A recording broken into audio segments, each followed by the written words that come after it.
All right. Check. 8. Check. 9. Check. What time? Well, it's the Cannabis Coffee Hour.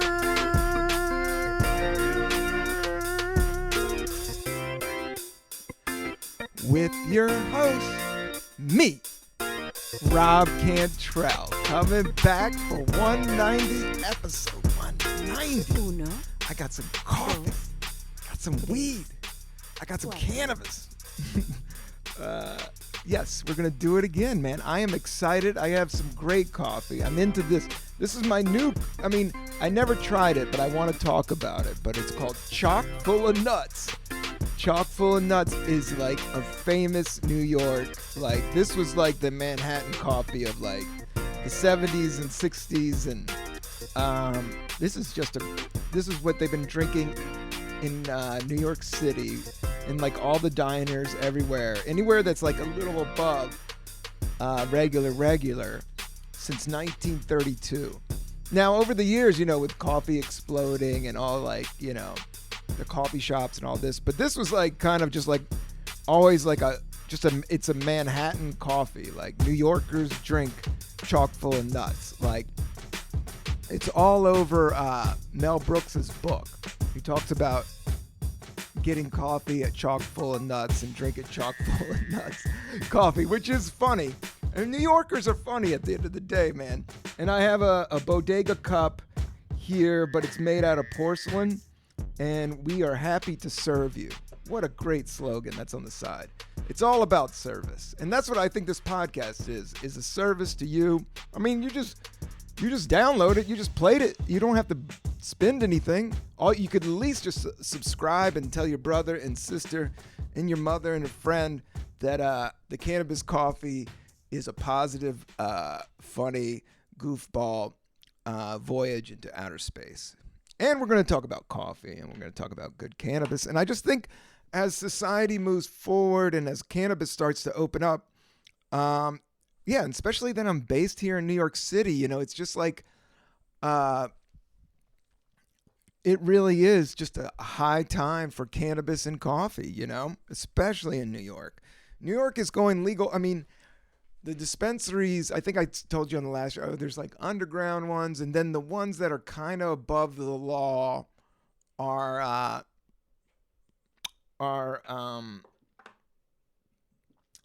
they're what is it, like a donation, like you say you give a donation. But I've never seen any cops shake anybody down for weed anymore, which is brilliant. I think the mayor's down for it, but I don't think New Yorkers truly know what they're getting into sometimes. So I'm debating, opening my own cannabis shop that would have coffee and whatnot. I would have to raise some funds, but I got some people out there that they know that I know coffee and they know that I know weed. And I would sell some vinyl too, not new vinyl, but shit I found, and maybe some shirts. I do love that thrift store aesthetic, like just finding hidden gems. It's kind of like art. Like you find something that's been forgotten, and every, few years it looks different. Everything looks different. Every moment is different, and everything has a different vibe and connotation. Things go up, things go down, and around and around.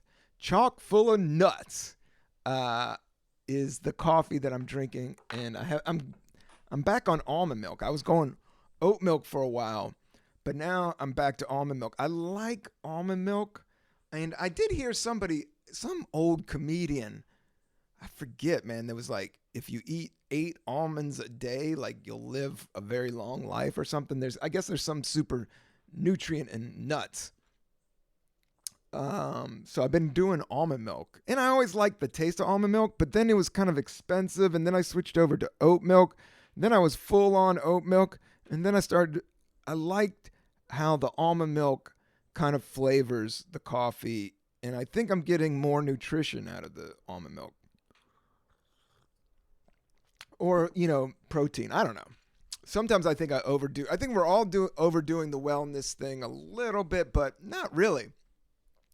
I really just, I do think the body is a temple, if I'm not religious, but I do think if you treat it like that, you know, the temple's the temple, but that's just a building and brick and mortar.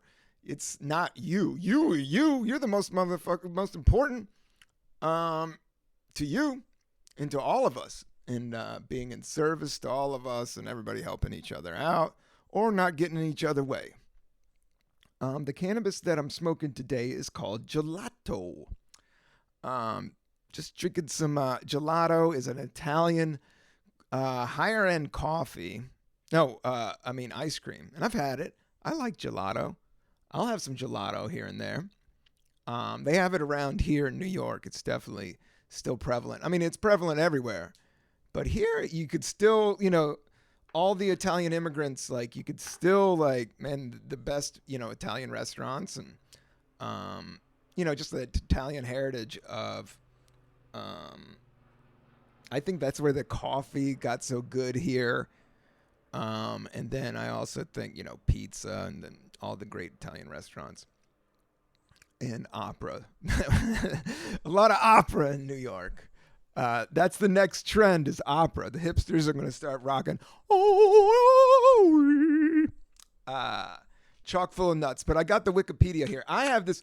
They have Jackie Robinson. You know, I'm not a sports dude, but much respect to Jackie Robinson, the first African-American player to go into the American Baseball League. Well, they have something written here on the side, so let me just read it out because it's interesting. They do have Jackie Robinson's signature on the side. I think this is like a special blend. This is the medium roast. I specifically sought out. They had all kinds of. I know they do a instant, but this was just grounds. And the thing about the grounds is it's easy with the Chemex. I mean, it's not as fresh as grinding your own beans and getting a fat bag of Stumptown or any of those, small roasting joints. But no, this is like grocery store, that old school metal can. I always liked this can.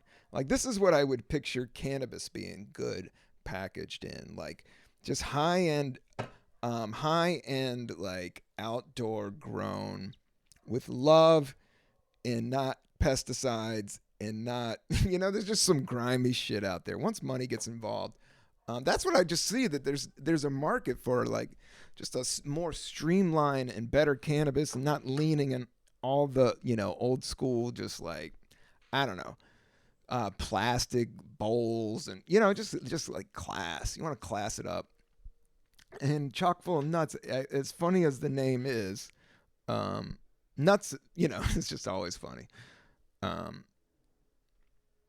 As a comic, testicles, balls, or not, or just regular nuts, because I do love just cashews, and all of it.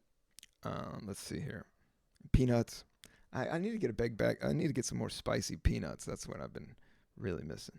But Jackie Robinson, in 1947, Jackie Robinson broke the color barrier and became the first African American to play professional baseball for the major leagues. He was named National League Rookie of the Year, Most Valuable Player, inducted into the Baseball Hall of Fame. Beyond his achievements in sports, he was a champion for civil rights and a true humanitarian. Oh, I love it. Good people doing good stuff. Major League Baseball 2022 season marks the 75th anniversary of his historic debut. Peace and love and much respect to Jackie Robinson. But I'm not really into sports, but my heart goes out to all communities, and especially I'm just done with racism. I'm not done. I know we all got to deal with it all day, and you got to figure it out. But I do want to live in the moment and treat people, as much as I can keep my heart open and be nice in the moment. That's kind of where I'm at. But we got to respect the past, or we don't figure out the future. But I don't know. I don't want to get too deep. I just this was interesting. And the Jackie Robinson Foundation was founded in 1973 by Robinson's wife, Rachel Robinson, preserves his legacy through its scholarships, college scholarship program, nice, online college Success Platform, and the Jackie Robinson Museum in New York City. Chock full of nuts is proud to contribute to the foundation by donating a portion of the proceeds of this purchase. Damn, way to go, Chock full of nuts. That's good. Put some good out there. I can dig it. This is great and interesting. Chock, check out like their logo, their font. It's so dope. It's like green and like not green, but it's like plaid. I've never seen font like this. This is crazy font. This is like some graphic designer in 1932 because this is the type of shit like Coca-Cola. Like they just don't change it. New Yorkers, like they just like, hey man, this is the taste we love. This is it. Oh, but I remember just eyeing this when I was just reading the Mel Brooks book and how much he loved it. And I always liked it. Like they have had carts and they have stores, and it's kind of like almost Aunt Annie's or like the pretzel place. Like it's franchised out, and but it's also pretty classic. And making it in the Chemex, just like because it's pretty good ground. It's like Maxwell House, but much better. Like it's dark, but not too dark. I don't know. It has just a good roast. Like it's not a French roast. I would say it's like a medium roast, already ground, but a little, just enough to be like, ooh, this is good, with a little kick, but not enough kick. That's what Starbucks is like so dark and then so much kick, and you're like, God damn, Starbucks, what are you doing to me? Burn my gut out. Chock full of Nuts is an American brand of coffee that originated from a chain of New York City coffee shops. Its unusual name derives from the 18 nut shops that founder William Black, 1902 to 1983, pretty good long life right there, established under the banner in the city beginning in 1926. When the Great Depression struck, he converted them to lunch counters, serving a cup of coffee and a sandwich for 5 cents. That's what I'm talking about. In time, the brand grew popular, being introduced to the consumer market through grocery stores starting in 1953. Today, it is owned by coffee giant Mimoso Zantiti Beverage Corp. Mimoso, it's a beverage corporation. I don't know. With Wikipedia, I can go. It has the link. I bet that's fascinating, but we won't go there. And I know reading out loud from my stoned coffee ass might not be the best, but this shit's interesting. Let me have some of this gelato, and then I'll read the history of Chock full of nuts.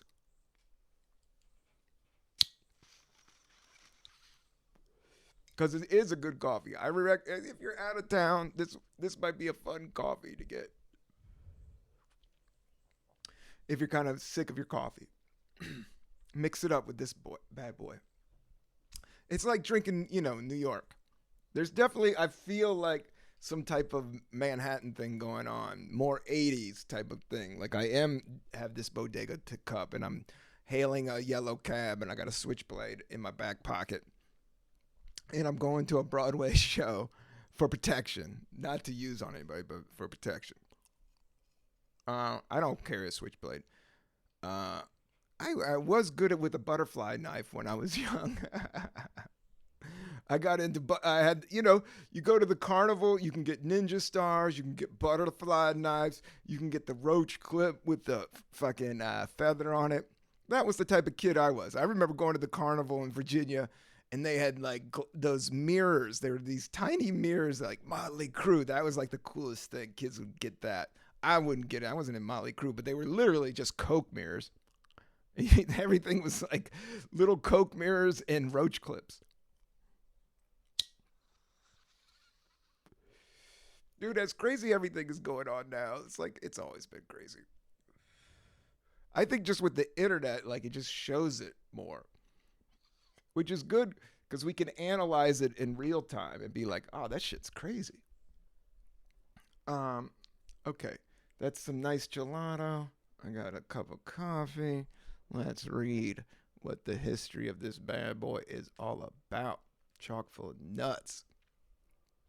The chain was founded by William Black, who sold nuts in Times Squares to theater goers. In 1926, he opened a store on Broadway and 43rd Street. I used to play there a lot. Shout out to Caroline's. That's probably the first comedy club I ever played. I opened for Jay Moore and Bert Kreischer back then. That was the first time I did that gig, or that I was on. I remember I went there to see Bobby Slayton when I just moved. I tried to move to New York like twice, and I didn't make it. And I would go back to DC and San Francisco, and then after when I got a TV credit is kind of when I figured my way in. So let me get back to this history of the Chock full of nuts because it was fascinating. So when the Depression settled in, New Yorkers could no longer afford the luxury of shelled nuts. So William Black converted his shop into lunch counters, selling coffee and sandwiches. So he started out like outside of Broadway, selling because the theater goers, Broadway, I know it sounds like douchey if you're not into that type of stuff, but I have gone to a couple shows and it is a thing. I mean, it is pretty awesome. First of all, physically, the theaters are like dope. I like theaters. I've played some great theaters. I've played the Beacon with Tracy Moore. Jesus, Rob, quit fucking dropping names. But I've Town Hall with Mitch Hedberg. There's another name drop. Just to put it out there in the universe in case people want to check my credentials for performing in theaters. I've headlined a couple theaters in my day, and comedy clubs, but I also have played a lot of them.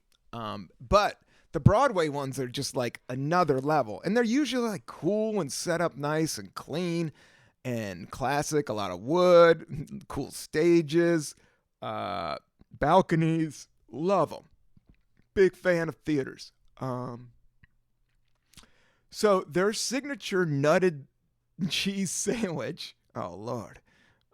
Give me one of those nutted cheese sandwich. Some cheesy nuts. Made of cream cheese and chopped nuts on dark raisin bread. God damn, that is good. And cost of a nickel with a cup of coffee.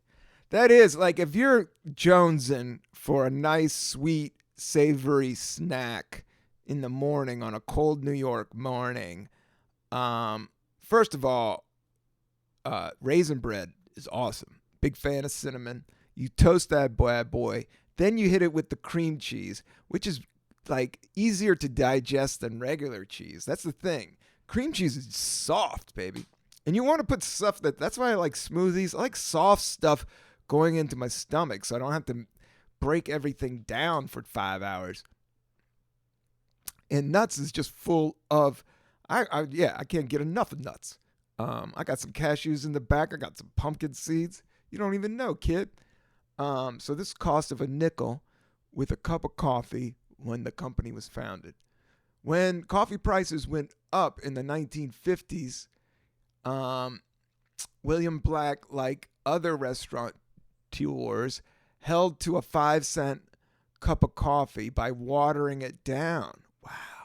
See, that coffee was always strong, but then it went into diner formation.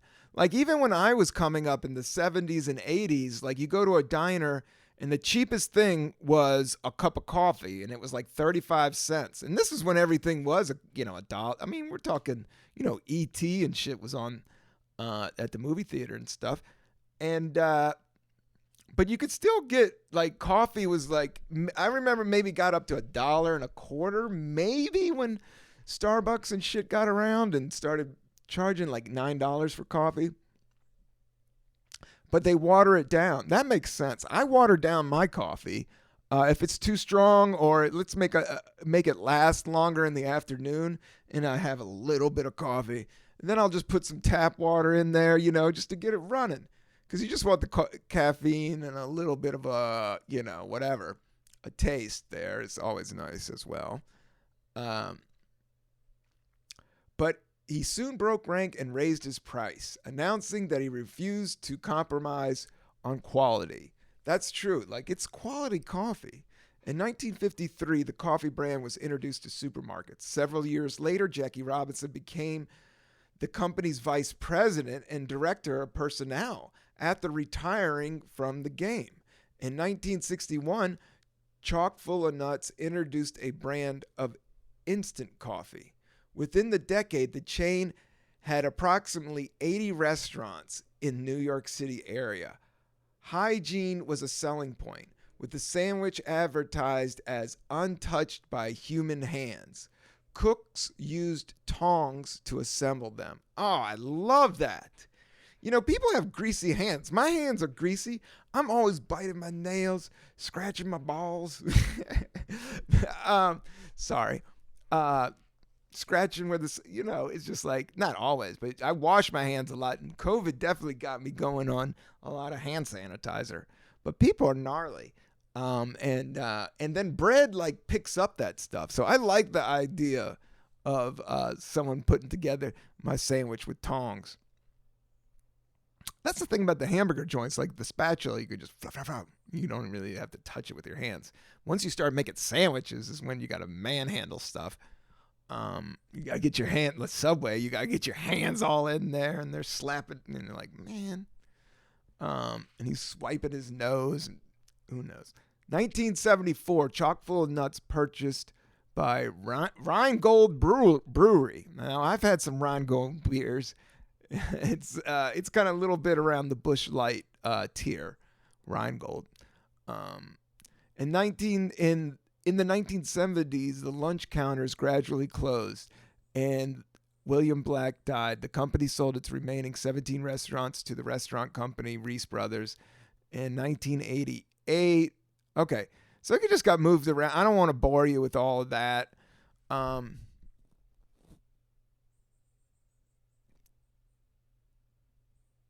There was something included. Oh, there's some Brooklyn. September 10th, 2010. So up to date here. Let's read that. The company announced it was returning to the lunch counter business by opening its first store in 30 years on West 23rd Street between Broadway and 6th Avenue in Manhattan. The company said it planned to add stores and kiosks in New York City serving the nutted cheese sandwich and other traditional chock full of nuts menu items. I've been there. They got some good stuff. Plus, new choices. The youngest franchise owner in years after the comeback was Corey Torsion of Staten Island, New York, who opened a Chock full of Nuts franchise. At the age 19, with money he had earned from his newspaper route, the 23rd Street store closed in 2012. As of 2019, 6 stores branded as Chock full of Nuts Cafe were in operation, including 2 in Brooklyn and 1 in each of Elizabeth and Fort Lee, New Jersey, Middleton, New York, and Miami, Florida. All right. I mean, that wouldn't be bad, but their thing, the Heavenly Coffee, Chock full of Nuts, that's their tagline. Chock full of Nuts advertising jingle was based on the song The Heavenly Feeling, written by Bernie Wayne and Bill Serbert, sung by the company's founder, William Black's wife. Oh my God. Chock. Okay, here's the jingle. Get ready. You're going to hear me sing a little bit. Chock full of nuts is that heavenly coffee. Heavenly coffee. Heavenly coffee. Chock full of nuts is that heavenly coffee. Better coffee Rockefeller's money can't buy. I don't even know. The company was compelled to alter the lyrics Rockefeller's money to millionaire's money after being sued by the New York governor, William Nelson Rockefeller, who owned coffee interests in Latin America. So I guess they're saying like, pretty much the idea is like, this is Chock full of Nuts is a great brand, great story. It is a higher tier, but like good quality at a fair price.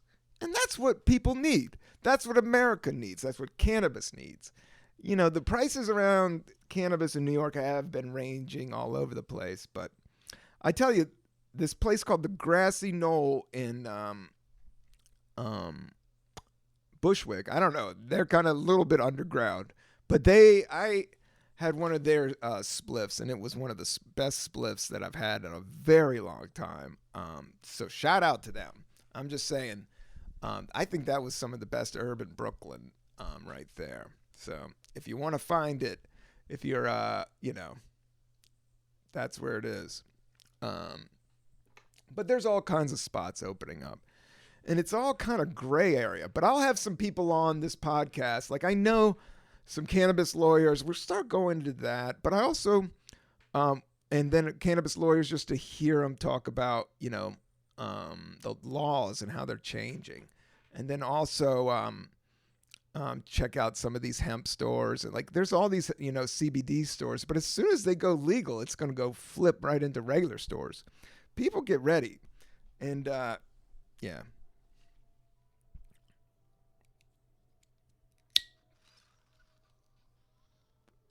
But who knows? Everything's up in the air a little bit. I think a lot of it's like control, like not control, but control of yourself. Because the times are so hectic and wild a little bit. That's just on my front. Maybe I'm watching too much news. Maybe it's my career. Maybe it's my life. Maybe it's the city. But yeah, I was driving around. I couldn't find parking for like 2 hours. I had to go to the grocery store. And I got angry, man. I got so fucking angry.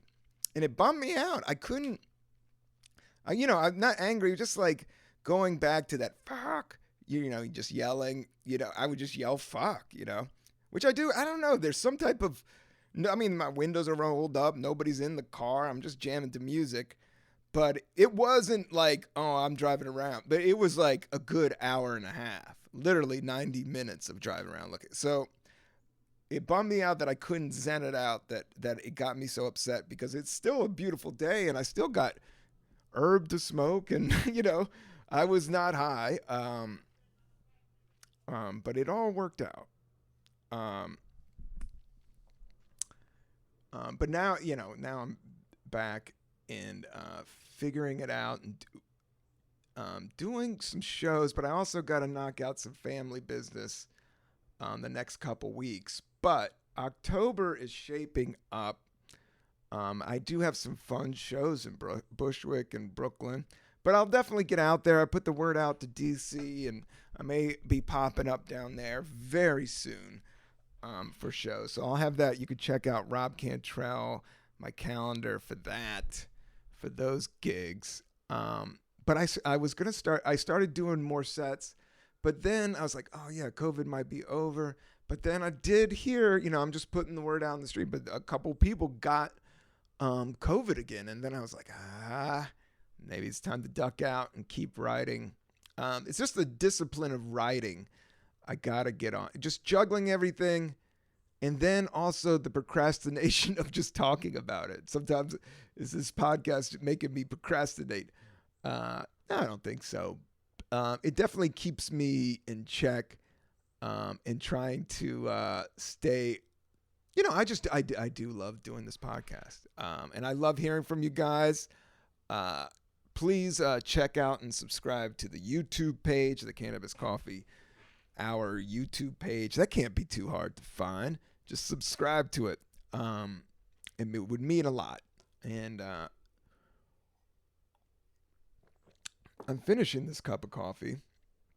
I enjoyed it so much. It's awesome. It's a beautiful day out, but it's still September.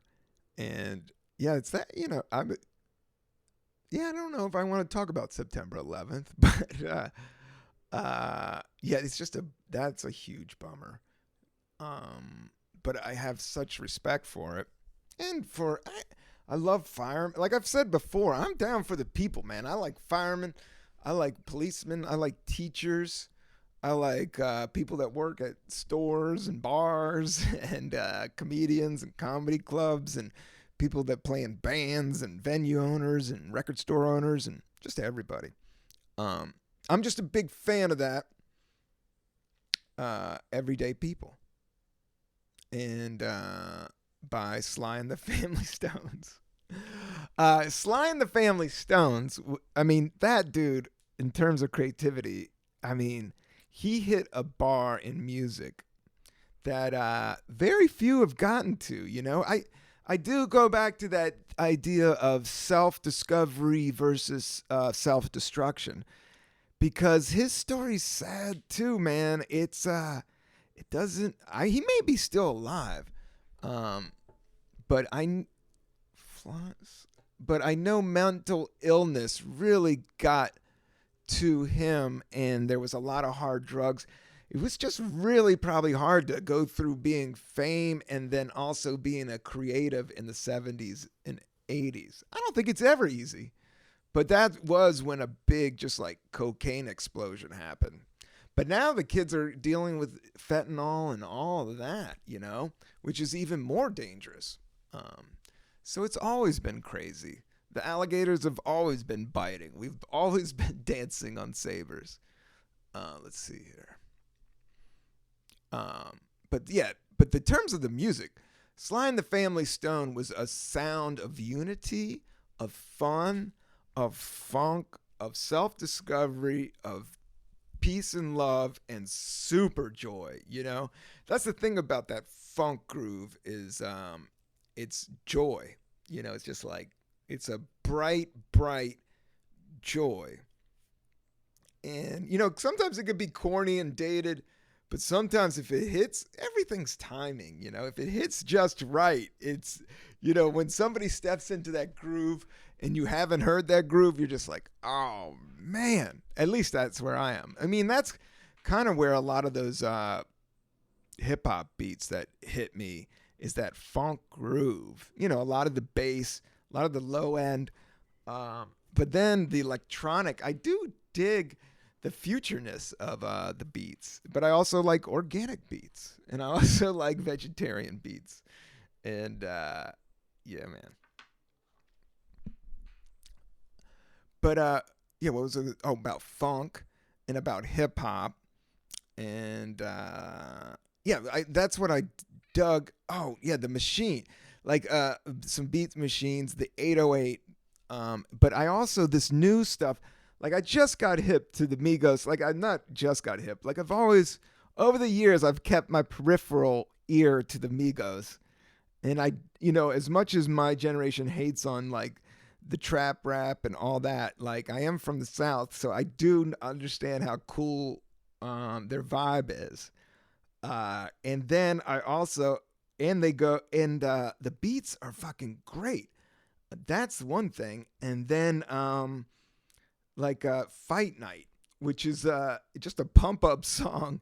And the lyrics are not great in terms, but it is funky and sounds amazing. So I was listening to that, and a lot of it's just like super fun. I hate the guns and all that, but I like the fun, youthful part. And that's kind of the pocket. It's just when you're having fun doing what you like, and I think it comes through. And I want to just kind of come with that vibe with everything I'm doing, If it ain't fun, then why am I doing it? And this podcast is fun. I get to drink coffee, and I get to hear myself talk, and I get to rap out, and I do learn, and I listen back. I'm like, what the hell am I doing? Am I rambling too fast? Am I sounding like a crazy person? But it isn't, it's not the easiest thing to sit here and talk for an hour straight, huffing down herb. You think it's easy. It might be, but you want to make it entertaining. And but sometimes just a peace vibe is entertaining. A breeze is entertaining. Simple joy. That's what I like. Simple joys. Power, love, and cheap thrills. Cheap Thrills, man. That's a great Janis Joplin album. Great Cheap Thrills. The cover alone, dude. Janis Joplin is super, super heavy.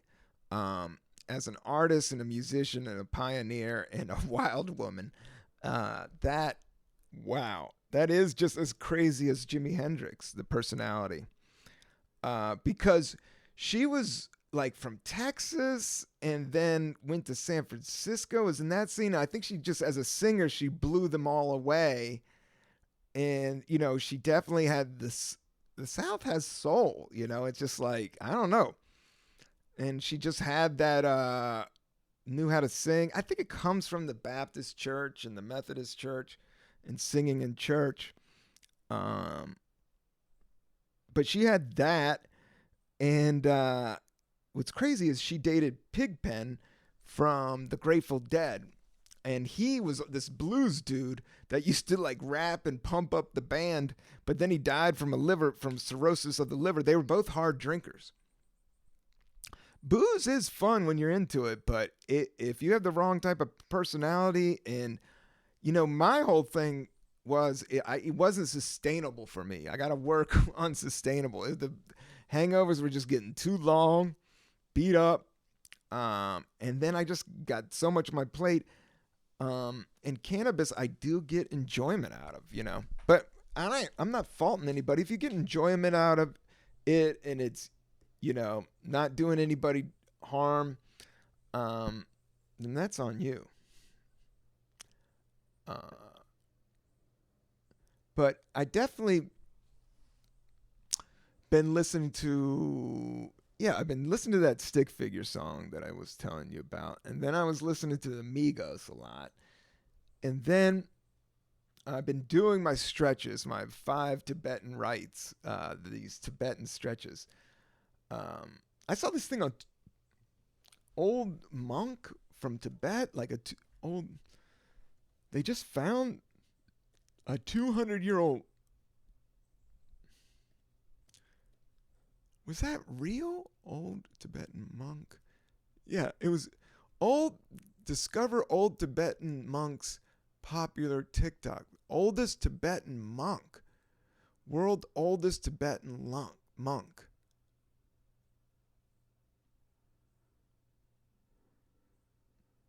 Oldest man on the planet. 109 years old? I mean, that's old. I thought he was 200 years old, somebody said. 109 years old. Wow.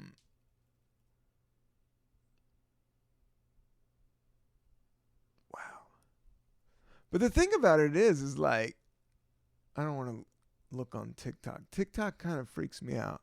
But it's crazy that they got Tibetan monks on here. Okay, I'll click on it. What's this all about? Whoa.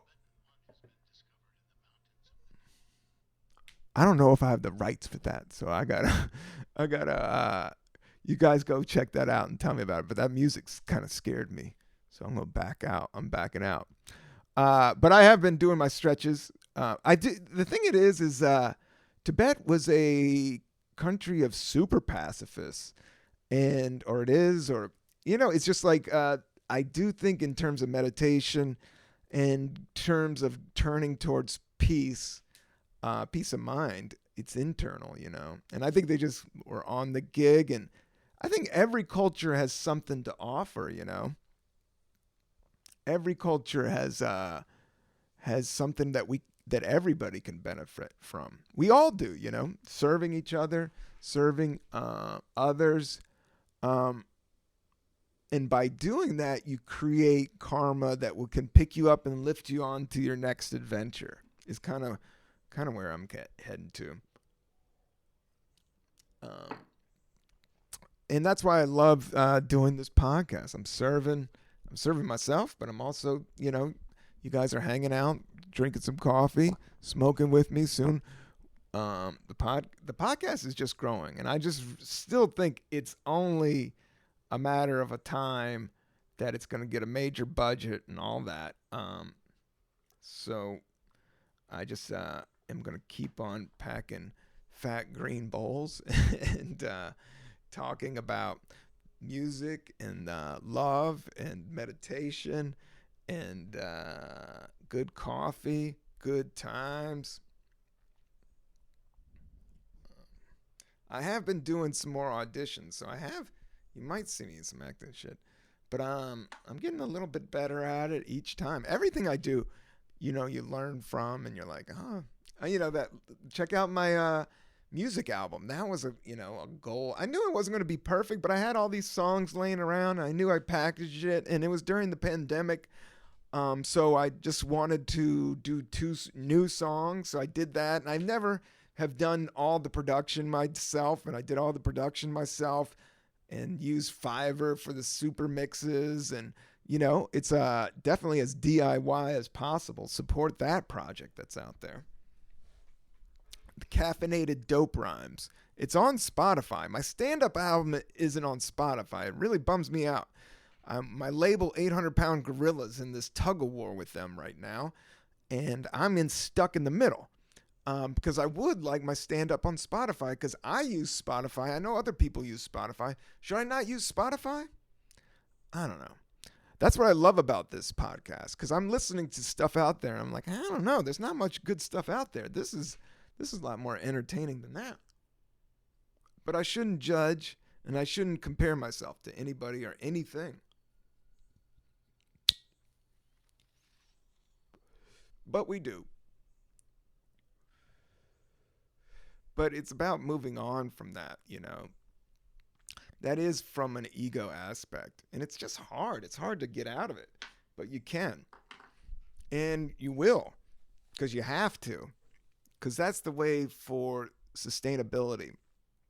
Like, I think a lot of these big rock stars that die from either drug use or, just manic craziness, because the fame and all that is that you start to live from your ego and push from your ego so much in show business, because it's all about you. But really, you're serving all these people by making them happy. But I think in order to sustain that, you gotta fucking come down to earth and drink some chock full of nuts.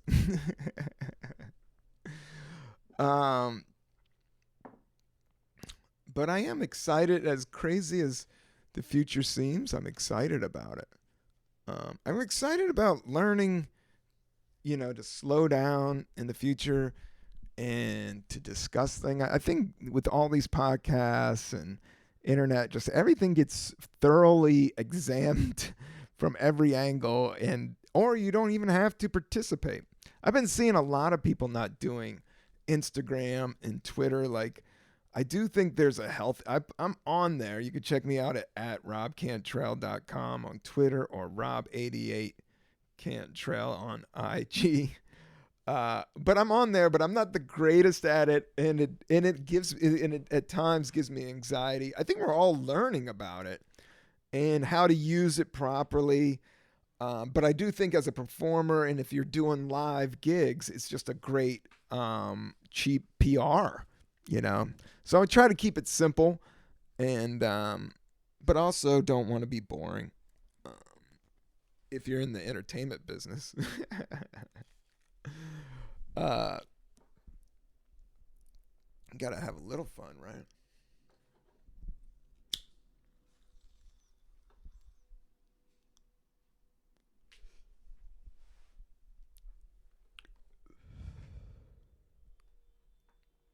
Because it is I think life wants you to have fun.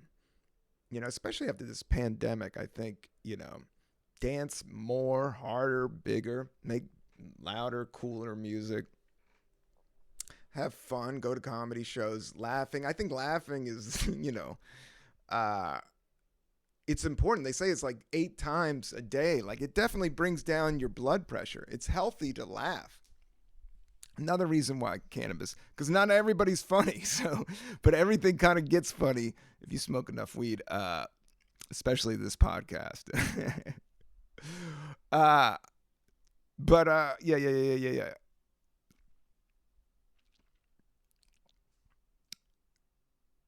Laughing is good for your soul, good for your mind, good for your body. That's what they say. It's just like, it's great for you. We should encourage laughter and taking things lightheartedly. Humor is a self-defense mechanism, and you use it during weird, funky ass, awkward times. So yeah, goof it up. They should just have need to have more tickle feathers around, emergency tickle feathers. I was thinking about, like, everybody's talking this World War III shit, and I'm just like, they should have we should have a breakdance war. We should have challenged to the whole world. America would, I don't know, would we win the breakdance war? There's so many great dancers out there. And breakdancing already, a lot of it comes from Brazil and South America and Africa. America's just a big mutt, We're a mutt. We're like that shaggy dog that's like eating its hind leg, but it's charming and weird and fun. We're a little bit of everything, and that's what made breakdancing. That's what made Chock full of nuts. That's what made New York. A bunch of funky-ass weirdos. Not to get too political or rah-rah country type shit. A lot of rah-rah.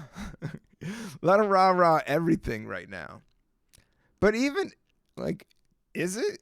Or is it just me looking at the computer thinking that or seeing it out there? But if I go into a field and meditate like that 200-year-old Tibetan monk, man, none of that is going around. All I'm hearing is like that ant crawling around my foot and my heartbeat and my breath. That's the only truth in that moment. Go internal. Everything is internal. Like that. That's what I'm trying. That's like when it gets crazy. You got to go internal and check the temperature, and then the cooler the better. That's why being cool. Everybody's not into being cool, but being cool is the best because you lower your blood pressure, and you become the observer to watch it unfold. Instead of trying to get trying to make and manipulate the situation, you like watch it unfold. That's always the times when I haven't looked for it is the time. You'll find love when you're not looking for it.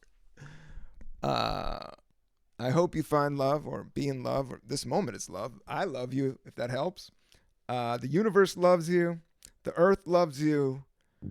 Give it away. Give it away. Shout out to Flea and that other dude, Anthony. And peace, love. Be nice to your mom. Or not. I don't know. Figure it out. I love you. Peace.